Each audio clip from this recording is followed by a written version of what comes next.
ये आज हम बात करते हैं काली माँ का मंत्र है, जो किसी मंत्र को आप काट सकते हो। अगर कोई बांध दिया है, नज़र गुजर लगा दिया है, तो आप उसे काट सकते हो।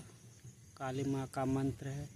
अच्छा मेरा वीडियो लगे तो लाइक और सब्सक्राइब करना, कि दूसरा वीडियो में बनाऊंगा तो आप लोग के पास पहुँच सके। चलो ध्यान से सुनिए, स्टार्ट करते हैं। लंबा वीडियो नहीं करते हैं। अखाड़ा रे अखाड़ा अड़ा छारा, छठ काटा छठ पार कर, डैन जो उनके गुण काटा, खड़ा गुण अड़ा छर, काली काली महाकाली देवी मां मनसा कदा।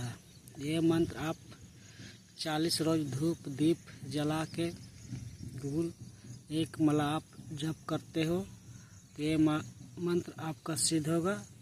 आप इसे उपयोग में ला सकते हो। जय माँ काली।